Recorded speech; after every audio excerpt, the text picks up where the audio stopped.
सोहराब ने पूरी प्लानिंग के साथ सरबुलंद खान को बदनाम करने और उसकी इज़्ज़त को नुकसान पहुंचाने की कोशिश की, लेकिन जो हुआ उसने सबको हैरान कर डाला। जिस जिरगे का सोहराब ने सरबुलंद के ख़िलाफ़ इस्तेमाल करना चाहा था, वही जिरगा सरबुलंद और रबिया के निकाह का फ़ैसला सुना देता है। और सिर्फ इतना ही नहीं, एपिसोड के एंड पर रबिया का एक ऐसा सबूत हासिल कर लेती है जो पूरी कहानी का रुख ही बदल देता है। तो आइए करते हैं कंप्लीट रिव्यू और ये भी जानते हैं कि क्या ये निकाह वाला एंगल डालना ज़रूरी था, क्या उसके बिना भी स्टोरी अच्छे से चल रही थी और चल सकती थी या नहीं। का सहारा लेता है, वहीं सरबुलंद फैक्ट्स और डिग्निटी के साथ अपने स्टैंड रखता है। इसी वजह से जिरगे के बुजुर्ग भी सोहराब की नीयत को समझने लगते हैं। यहाँ सोहराब सरबुलंद का करैक्टर फिर से हीरो बनकर उभरता है। एपिसोड का सबसे बड़ा ट्विस्ट यही था कि सबको लग रहा था कि जिरगा सरबुलंद के ख़िलाफ़ हो सकता है, लेकिन उल्टा जिरगे ने सरबुलंद और रबिया के निकाह का फ़ैसला सुना दिया। ये मोमेंट फैंस के लिए भी काफ़ी इमोशनल और सेटिस्फाइंग था, क्योंकि शुरू से ही ऑडियंस इन दोनों के साथ देखना चाहती थी। एपिसोड में बीबी जान का रोल भी बहुत इंपॉर्टेंट था। उन्होंने सरबुलंद पर भरोसा किया और जिरगे के फ़ैसले को भी सपोर्ट किया। ये सीन दिखाता है कि अब धीरे धीरे सच और झूठ का फ़र्क सबके सामने आना शुरू हो गया है। बीबी जान का ट्रस्ट सरबुलंद के लिए बड़ी मॉरल विक्ट्री थी, जबकि उन्होंने सोहराब को क्वेश्चन किया कि तुमने अपने भाई के ही खिलाफ जिरगा बिठा दिया। निकाह का सीक्वेंस एपिसोड का इमोशनल हाईलाइट था। इतनी सारी मिसअंडरस्टैंडिंग, साजिशों और डेंजरस के बाद भी आखिरकार सरबुलंद और रबिया का रिश्ता ऑफिशियल हो गया।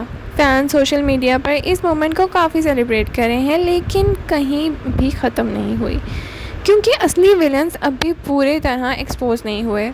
एपिसोड का सेकेंड हाफ में रबिया ने प्रूव कर दिया कि वो सिर्फ इमोशनल हीरोइन नहीं है, बल्कि एक स्ट्रॉन्ग और इंटेलिजेंट कैरेक्टर है।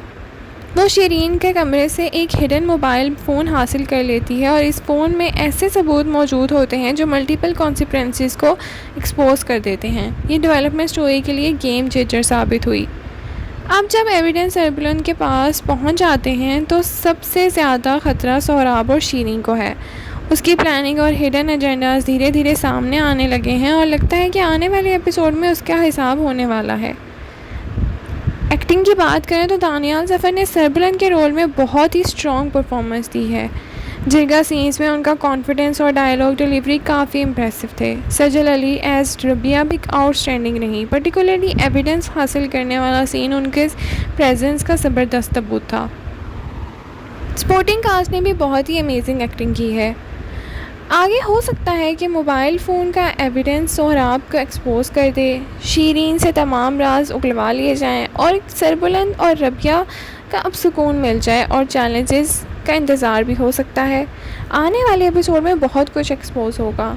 जंजीरें एपिसोड 30 सस्पेंस, इमोशंस और विक्टिम से भरपूर एपिसोड था। सोहराब का प्लान फेल हो गया है और सरबुलंद और रबिया का निकाह हो गया। एविडेंस का मिलना भी एपिसोड का स्ट्रॉन्गेस्ट मोमेंट्स था। तो चलें आप बताएं, आपको सरबुलंद और रबिया का निकाह के बारे में क्या ख्याल है? क्या ये मुनासिब था या फिर ये अननेसेसरी ऐड किया गया है स्टोरी में? लव स्टोरी के बिना भी स्टोरी काफ़ी अमेजिंगली चल रही थी। और क्या आपको लगता है कि मोबाइल फ़ोन का एविडेंस सोहराब को एक्सपोज करेगा? उसके अंदर जो नंबर मिस कॉल्स मेंशन हैं वो सोहराब को एक्सपोज कर देंगी? कमेंट सेक्शन में अपनी ओपिनियन ज़रूर शेयर करें। वीडियो लाइक, शेयर, सब्सक्राइब करना ना भूलें। Thank you so much for watching. अल्लाह हाफ़िज़।